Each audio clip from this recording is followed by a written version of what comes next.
Hello दोस्तों, स्वागत है आप सभी का आपके अपने यूट्यूब चैनल श्री रघुवर क्लासेज में। दोस्तों, जैसा कि मैंने यूपी पुलिस कांस्टेबल के लिए अपनी क्लासेज चलाई थी, लेकिन यहाँ पर कुछ मुझे कार्य की वजह से मैं आपको लगातार क्लासेज नहीं दे पाया। लेकिन यहाँ पर मैं आपको बता दूँ, अब प्रॉपर तरीके से आपके लिए यूपी पुलिस की पूरी तरह से क्लासेज आपको मिलने वाली हैं।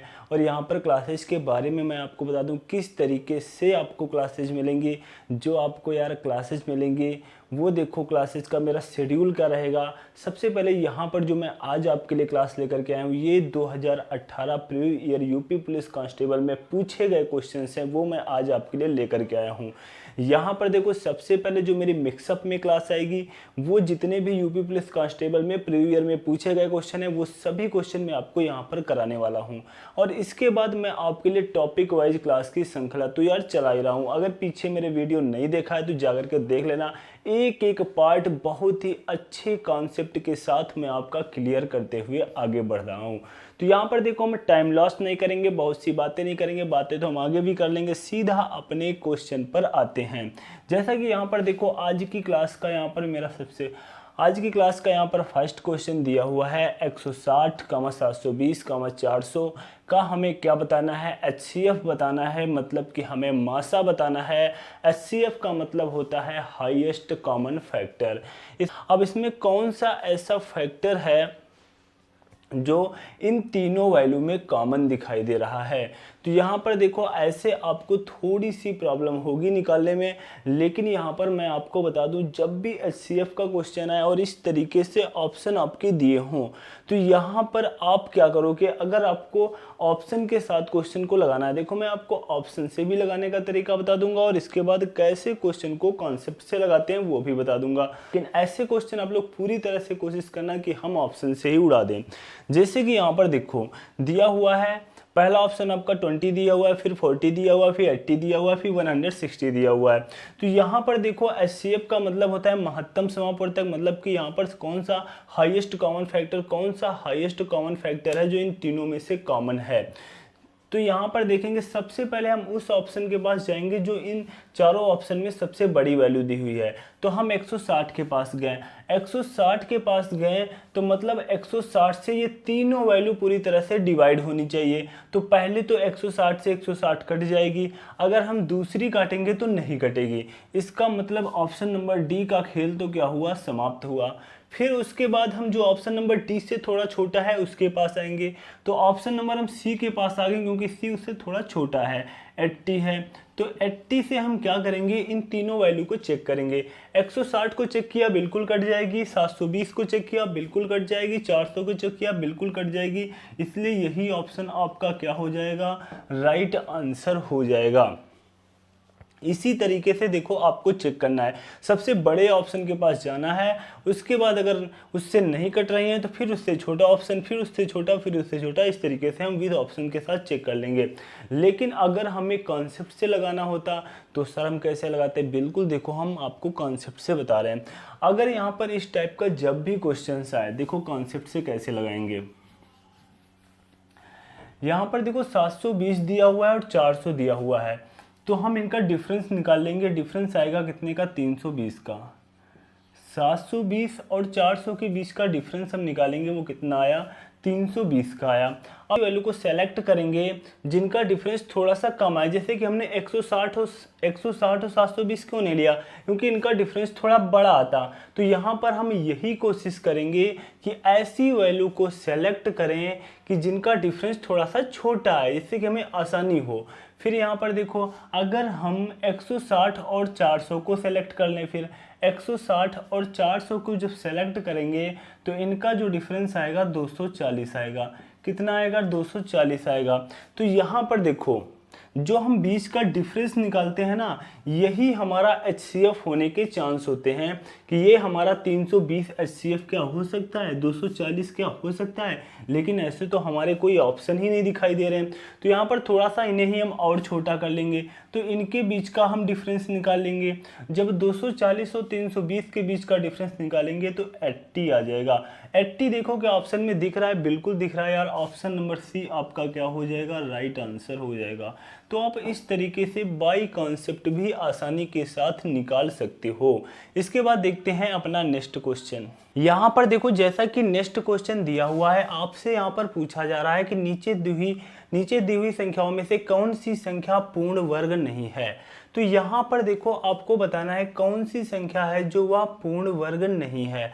अब देखो यहाँ पर हम क्या करेंगे, जब भी इस टाइप का क्वेश्चन है आपके लिए काफ़ी प्रॉब्लम क्रिएट कर सकते हैं ये क्वेश्चंस। आप देखो यहाँ पर क्या करोगे, आप यहाँ पर क्या करोगे, काफ़ी ज़्यादा आपका टाइम टेकिंग क्वेश्चन है कि यहाँ पर जो हमारी संख्याएं दी हुई हैं कौन सी संख्या पूर्ण वर्ग नहीं है। तो क्या आप एक एक वैल्यू को उठा करके चेक करोगे कि मैंने 20 163 को उठा लिया कि सर अगर मैंने 20 163 को उठा लिया क्या मैं क्या बनाऊंगा, वर्गमूल निकालूंगा, क्या होगा। अरे बिल्कुल भी यार ये तरीका यहाँ पर आपको नहीं लगाना है कि एक एक नंबर का हम वर्गमूल निकालें, बिल्कुल भी ये तरीका नहीं लगाना है। मैं आपको इनका एक प्यारा सा तरीका बता रहा हूँ। जब भी यार एग्जाम में इस टाइप का क्वेश्चन पूछा जाता है ना तो इसी टाइप से ही पूछ दिया जाता है। अगर आप लोगों ने मेरी पीछे क्लासेज ली हैं ऑलरेडी मैं आपको ये तरीका बता चुका हूँ। एक मैंने आपको कोड बताया था, मैंने कहा था ये कोड एक पंथ दो काज का काम करेगा, वो मैंने कोड बताया था 2378 मैंने यूनिट डिजिट में ये आपको कोड बताया था और मैंने आपसे कहा था यह कोड एक पंथ दो काज का काम करेगा। अब मैं यहाँ पर इस कोड का जिक्र यूनिट डिजिट के बारे में नहीं बताऊंगा, सिर्फ यहीं के बारे में बता दूंगा, नहीं तो काफ़ी लंबा क्वेश्चन हो जाएगा। यूनिट डिजिट में मैंने इस कोड का काफ़ी अच्छी तरीके से जिक्र किया है। तो यहाँ पर देखो इस कोड का मतलब क्या है। अगर ये कोड आपको याद है 2378 मतलब कि 2378 अगर किसी भी वैल्यू के लास्ट में 2 मिल जाए, किसी भी वैल्यू के लास्ट में 3 मिल जाए, किसी भी वैल्यू के लास्ट में 7 मिल जाए, किसी भी वैल्यू के लास्ट में 8 मिल जाए तो वह संख्या पूर्ण वर्ग नहीं है, वह संख्या किसी भी नंबर्स का स्क्वायर नहीं है, किसी भी नंबर का वर्ग नहीं है। देखो थोड़ा सा क्वेश्चन आपकी समझ में नहीं आया होगा कि आखिरकार इस क्वेश्चन में बहुत बच्चों को हाँ बिल्कुल ये बात क्लियर है कि समझ में नहीं आएगा पूछा क्या जा रहा है। यहाँ पर पूछा जा रहा है जो आपके ये 4 ऑप्शंस दिखाई दे रहे हैं कि अगर हम इसमें से किसी भी संख्या का अगर वर्ग करें तो वर्ग करने पर इनमें से कौन सी ऐसी संख्या है जो कभी नहीं आ सकती। अगर हम किसी भी नंबर का स्क्वायर करें तो इनमें ऐसा कौन सा नंबर है जो नहीं आ सकता, ये बात आपसे पूछी जा रही है। तो यहाँ पर जब मैं कोड को बता रहा हूँ तो कोड का मतलब है कि अगर किसी भी नंबर के लास्ट में 2 है, 3 है, 7 है, 8 है तो वह नंबर किसी भी नंबर का स्क्वायर नहीं है। अब कहने का मतलब ये हुआ, देखो थोड़ा सा समझ लो, बिल्कुल यहाँ पर क्लियर हो जाएगा यह क्वेश्चन।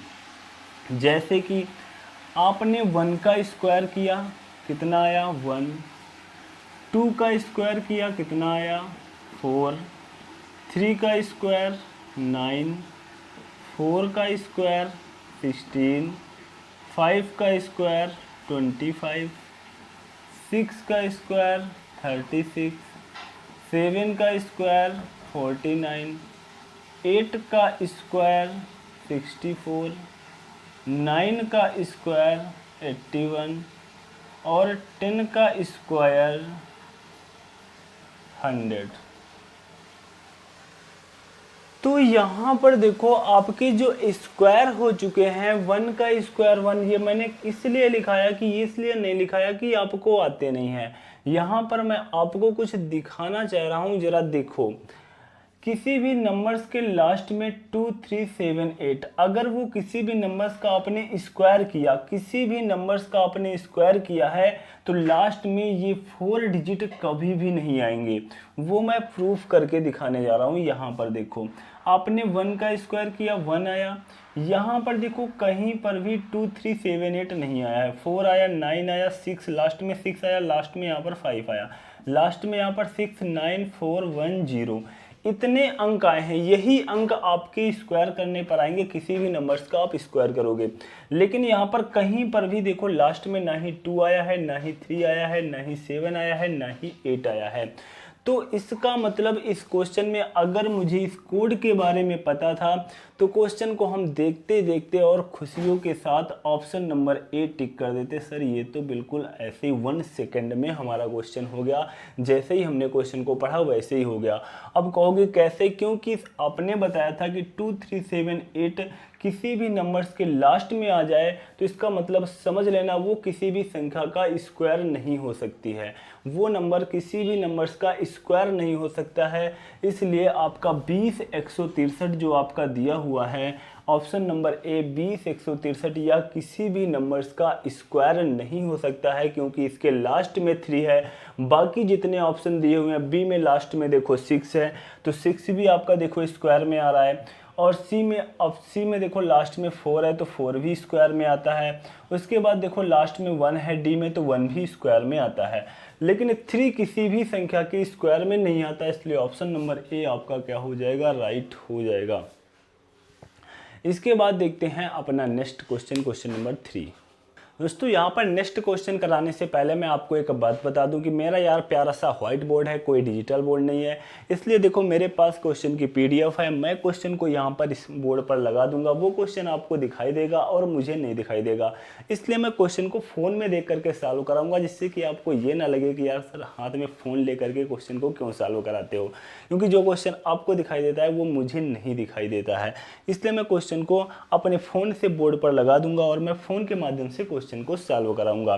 तो जैसा कि नेक्स्ट क्वेश्चन देखो दिया हुआ है, क्वेश्चन नंबर जो आपका 3 है वो दिया हुआ है, यदि 264 को 31:13 के अनुपात में विभाजित किया जाता है तो छोटे भाग का मान क्या होगा। देखो कितना प्यारा सा और छोटा सा बच्चों वाला क्वेश्चन है कि यदि 264 को 31:13 कौन से अनुपात में, 31:13 के अनुपात में विभाजित किया जाता है तो यहाँ पर छोटे भाग का मान ज्ञात कीजिए।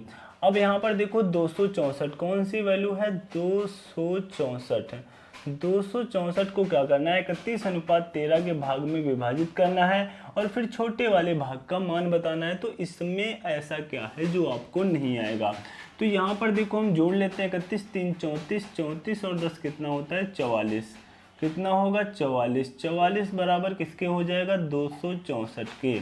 तो यहाँ पर काट देंगे 11 चक्को 44, 11 दूना 22, 11 छक्को 44, 4 छंग 24, 1 बराबर किसके आ गया 6 के।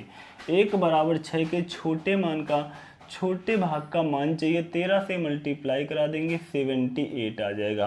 कितना आ जाएगा 78 आ जाएगा। इसका मतलब जो आपका ऑप्शन होगा ऑप्शन नंबर बी आपका क्या हो जाएगा, राइट आंसर हो जाएगा। Option number B right answer हो जाएगा। इसके बाद देखते हैं नेक्स्ट क्वेश्चन, क्वेश्चन नंबर 4।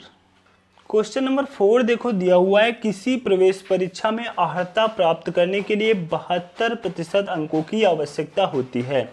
यदि परीक्षा के अधिकतम अंक 650 हैं तो अर्हता प्राप्त अंकों के संदर्भ में कट ऑफ क्या है। तो यार बिल्कुल सिंपल सा क्वेश्चन है, कुछ भी नहीं है क्वेश्चन में कि कुछ भी आपको एग्जामिनर ने घुमाया हो, ऐसा कुछ इसमें कहा ही नहीं गया है। इसमें देखो सिंपल सा कहा गया है, किसी प्रवेश परीक्षा में अर्हता प्राप्त करने के लिए 72% अंकों की आवश्यकता है। कितने प्रतिशत, आपको 72% अंक प्राप्त करने हैं। और परीक्षा के अधिकतम अंक कितने हैं, अधिकतम अंक कितने हैं 650, मतलब ये पूर्णांक, अधिकतम अंक एक तरीके से आप पूर्णांक समझ लो, और अर्हता प्राप्त करने के लिए मतलब आपको उत्तीर्ण होने के लिए ये समझ लो 72% अंक चाहिए। पूर्णांक कितने का है 650 का है, 650 में 72% अंक आपको चाहिए।